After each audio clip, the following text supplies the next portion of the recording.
nijuavyo ya kwamba laqad ariftum ma hiya hasanatul akhirah, nimejua ni wema gani wa akhira, ambapo hapa mtu anakuwa na uomba wema huo. Wa hiya aljanna, nao ni pepo. Fama hiya hasanatu ad-dunya, baba yangu wewe, hebu nijulishe wema dunia ni kitu gani? Qala la, baba mtu bwana Said ibn Musayyib akamjibu mwanawe akamwambia, ya Rabab, mwanangu Rabab, amma hasanatu dunya, ama jambo jema hapa duniani, fazawjatu salihatu, ni mke aliyemwema mwanangu. Lirajuli as-salihi, akipata mume aliyekuwa mwema na vile vile hakuna wema mwingine. Hata kama atapata mtu milioni, kama ana mke siye, kisha ribikiwa. Na hata kama mwanamke ana maisha gani raha, kaolewa na mfalme, kaolewa na raisi, kaolewa na waziri, kwake na kila kitu, lakini kama mume si mwema, basi kwa hakika hajapata jambo jema, atahangaika sana. Na baada ya miezi miwili, na miezi miwili ni mingi, baada ya siku 7 za mwanzo anaanza kuona majuto, kwamba anajuta kuingia katika maisha hayo. Na huenda akachangia mama yake, huenda akachangia baba yake kumtosa binti, kumfikisha baba yake kabisa kabisa. Hatimaye mambo yanakuwa ni majuto, na majuto hayo ni mjukuu. Hicho ndio kitu ambacho kilimzuilia Said ibn Musayyib kukubali posa za Malik ibn Marwan. Kweli kabisa ni katika maisha makubwa, kweli kabisa hali ya maisha kimatumizi mkubwa sana, lakini sasa binti yake anampeleka wapi? Mtume Mwenyezi Mungu sallallahu alaihi wasallam anasema kuambia umma, idha atakum man tardawna dinahu wa khuluquhu, atakapokujieni waislamu mtu ambaye mnamridhia dini yake na tabia yake, vitu viwili.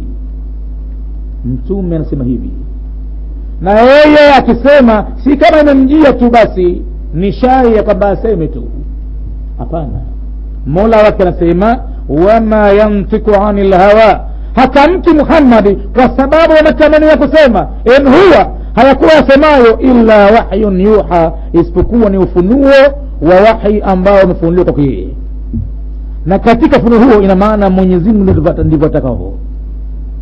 Idha atakum, wakati atakapokujieni waislamu, man tardawna dinahu, yule kiumbe ambaye mwamridhia dini yake, mmechunguza mkapeleleza kana dini barabara, halafu mkatizama tena wa khuluquhu, na tabia zake ni mtu binadamu, anajua utu, kalelewa kaleleka, anajua anasema nini, anajua anafanya nini, ni kwamba mmeridhia dini na tabia zake.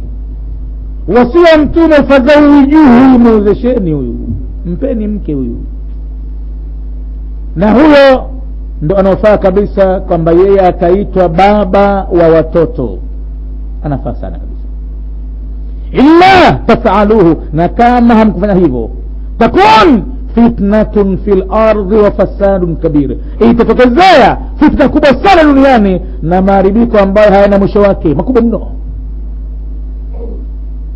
Baba mtu sasa na mwanawe, mwanangu utajasikia vizuri ukiwa unaomba dua hii, rabbana atina fid dunya hasana wa fil akhirati hasana wa qina adhaban nar. Kama ushajua wema wa akhira ni pepo, basi na mimi nakwambia ya kwamba wema wa duniani al-zawjatu salihah, ni mke mwema. Lirajuli as-salihi, kwa mwanamume aliyokuwa mwema. Mwenyezi Mungu ameweka al-tayyibatu lit-tayyibina, wanawake wazuri ni kwa ajili ya wanaume wazuri vile vile. Wat-tayyibuna, na wanaume wazuri, lit-tayyibati, ni kwa ajili ya wanawake wema vile vile. Al-khabithatu lil-khabithina, imeshawekwa wanawake wabaya ni kwa ajili ya wanaume wabaya. Wal-khabithuna, na wanaume wabaya, lil-khabithati, ni kwa ajili ya wanawake wabaya. Wenyewe kwa wenyewe wanajuana, watawezana, akitoka mlango wa mbele atatoka nyuma. Hivyo ndivyo wanavyoishi watu, wanajuana vizuri sana. Lakini kuja kupata mtu mwema kumpata mtu mbaya haielekei kabisa kabisa. matokeo yake atamhangaisha, si pahala pake hapo. Kwa hakika imetokezea mara nyingi sana watu wakawa waume ndio lakini wanawake sio, na wakati mwingine mwanamke ndiye lakini mume si kabisa. Anafika pahala mwanamume wa Kiislamu kampata mtoto wa watu mwana kindakindaki, kalelewa kwao vyema, wazazi wake wamelea kwa mujibu wa Qur'an al-Karim, walikuwa kisha madarasani watu, mavazi yao ya heshima kabisa kabisa. Matokeo yake mwanamume anakuja kumwambia mtoto wa kike jambo la mwanzo anamzuilia kusoma kabisa kabisa dini yake. Wanapatikana mambo kama hiyo, marufuku kwenda kusoma dini. Nini? Kaogopa ya kwamba akitambua vema mwanamke dini yake basi atanifedhehi sana. Ana ulimwengu wake mwanamume, hataki ajue mwanamke kwamba yuko katika dunia hiyo, anamzuilia kwa lengo lake, huku akijidai kwamba ana wivu sana, madarasani humo mna matatizo na sikali, lakini kaogopa kwamba akipewa dalili atashindwa kujibu. Yeye mbumbumbu hamna kitu. Ataulizwa nini maana ya kurejea nyumbani sana za usiku.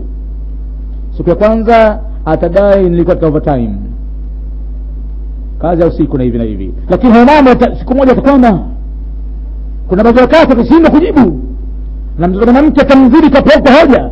Anaogopea hilo, basi kwa hivyo anamzuilia mtoto mwanamke kusoma, na kwa kusoma kwake basi kabisa hapo padogo hapo.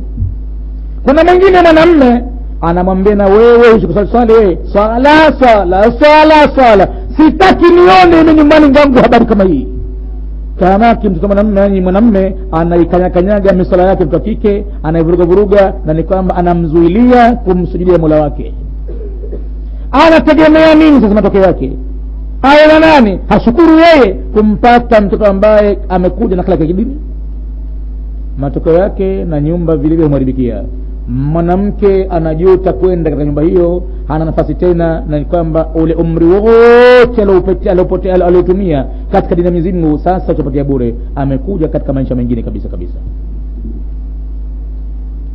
Jawabu yake na mzazi anamwambia ni mke mwema akipata mwanamume mwema. Maneno haya kwa hakika mitume yote ndo imeishi hivyo. Ukimwanza Nabii Daudi utakuta Nabii Daudi akiomba